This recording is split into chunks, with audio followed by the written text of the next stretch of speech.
Kailan yun, sa June yung narinig ko kanina, eh. Walang iya, bakit sa June pa, hindi pa nila 'di ba, hindi pa nila ano, ito yung sinasabi diyan ni ano, ni Banat Bay, maisingit ko lang 'to, tikal. Ah, kasi sinabi po dito ni Roque Si na Roque. impeachable daw kung sakasakali yung pulboronic video na yan. 'Di ba? Para ma-impeach ka yung public trust sa iyo eh dapat mawala. Sa akin ito lang.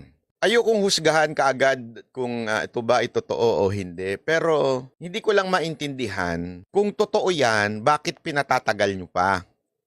'Di ba? Ako rin, eh, yun rin ang sinasabi ko nga, eh. Kung totoo yan, bakit pinatatagal pa yung paglalabas? Tingnan niyo, ha, sinasabi nila na may pulburon video. Tapos, eh, makalipas ang, ini-schedule nila, 2 petsa pala yun, schedule na ginawa nila ni ano, ni Senator Amy Marcos. Tapos, eh, hindi tinupad, isinet ng, yun ang pagkakaintindi ko, sa, paliwanag ni Claire, ni Maharlika. So, minove, January 5. Talagang grabe yung pa-New Year ano, kay BBM. Oo, January 5. Hindi nilabas, 'no?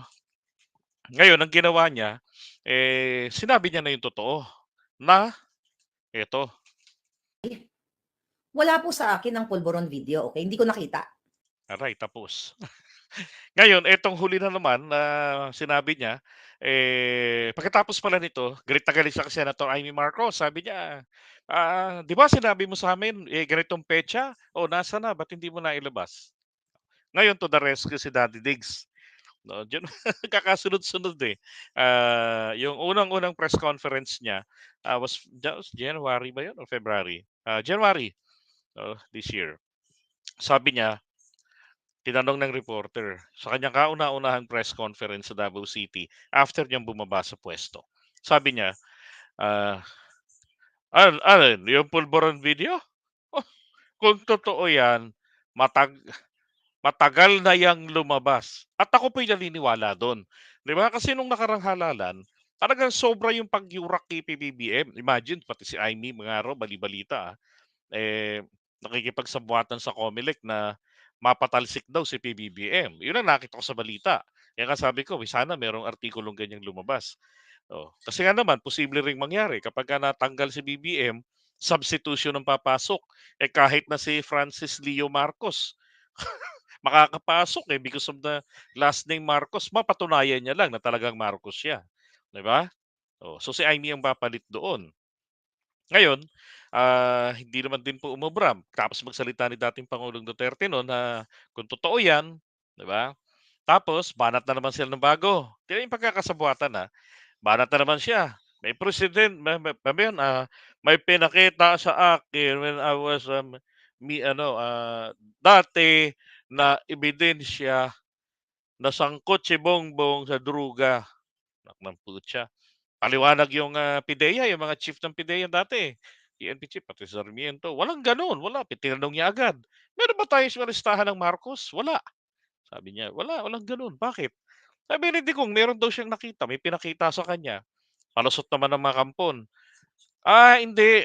Iba yung sa PIDEA, iba yung sa ano, yung sa listahan. Putragis na 'to. Ano pinagkaiba ng listahan ng PIDEA at sino ba puwedeng makapagpakita ng ano, ng listahan na 'yan, 'di ba? Kundi PIDEA lang. Oh, kasi nga confidential yung ano, yung file. Siya lang naman yung ano, eh, yung nag-violate. Actually, violate nga ni dating Pangulong Duterte yung confidentiality, clause kasi eto pong, etong, narco list, 'di ba? Pa-matrix-matrix pa sila, eh, sablay naman pala sabi ni Nino Barsaga. Ngayon, ah, yan ay classified for the president's eyes only. But it doesn't mean, if this is for the president's eyes only, so ang presidente has the prerogative to disclose it in public, 'di ba? Eh, kaso anong ginawa niya, hindi pinagkalat niya 'yon. Oh. So, ngayon eto naman going back, 'no, sabi niya meron daw siyang nakuhang video. Meron daw siyang nakitang katibayan. Sumunod ngayon, eto na, ah, si Maharlika may bagong banat na nakita ko na yung ebidensya ng pulburonic video. So, ibig sabihin po, magkaiba. Yung unang banat niya na sinabi niya rito na hindi niya nakita yung pulburon video is the video itself. Ngayon, ang pangalawang sinasabi niya, pero ang papasok sa isipan po ng taong bayan, and this is also the very purpose, ay matanim pa rin po sa isipan ng taong bayan na merong pulvoronic video si PBBM.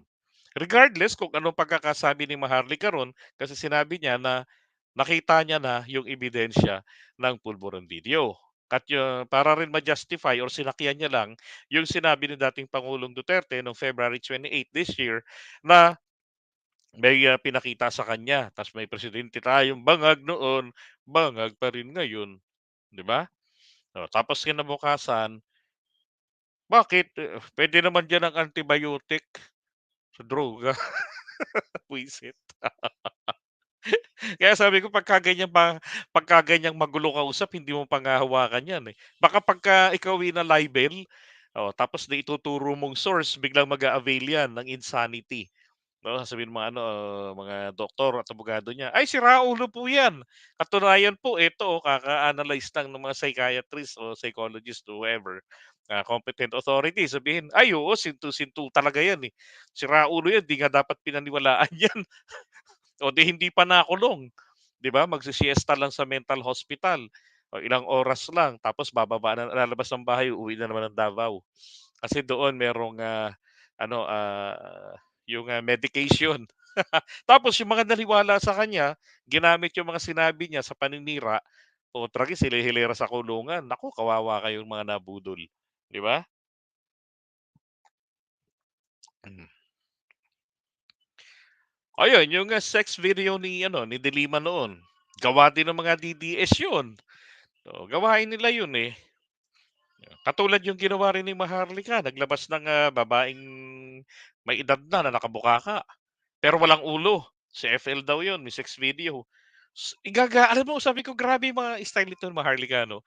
Ginagaya niya yung tao sa personalidad ng buhay niya, 'di ba? Nadadamay po lahat tuloy, yung mga Pilipina diyan sa Amerika o sa mga bansa.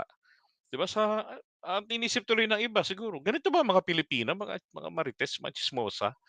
'Di ba? Kasi lakas ng loob maggawa ng kwento. Siyempre 'pag gawa ng kuwento walang ebidensya 'yan.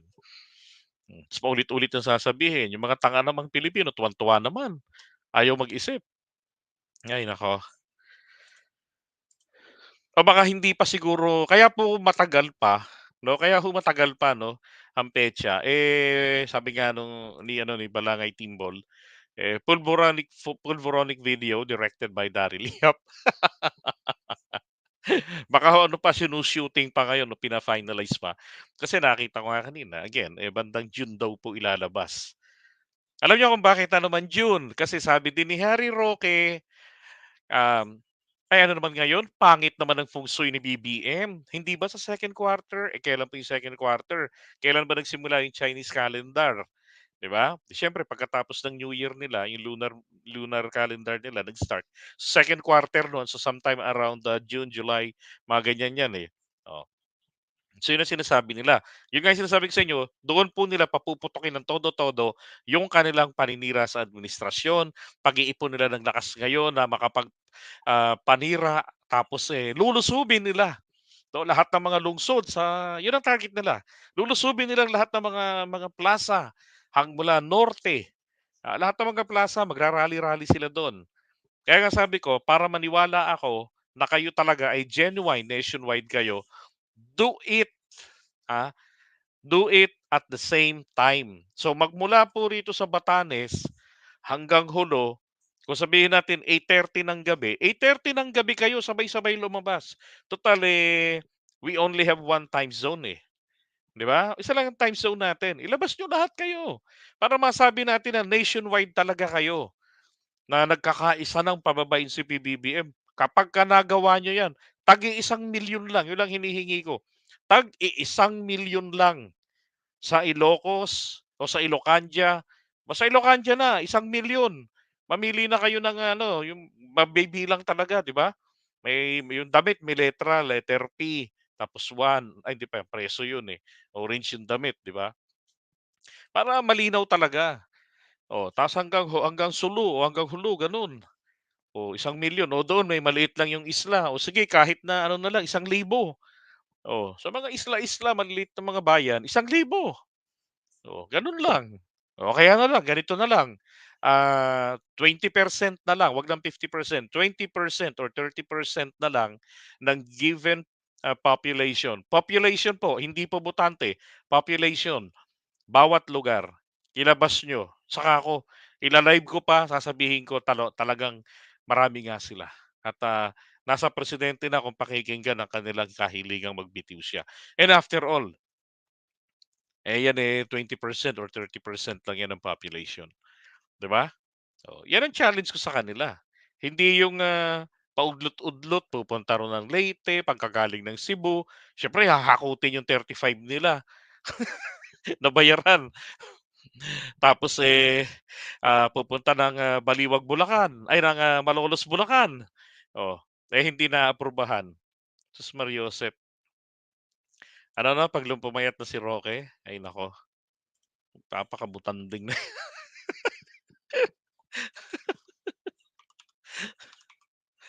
Ay naku, iwanan na nga natin 'yan.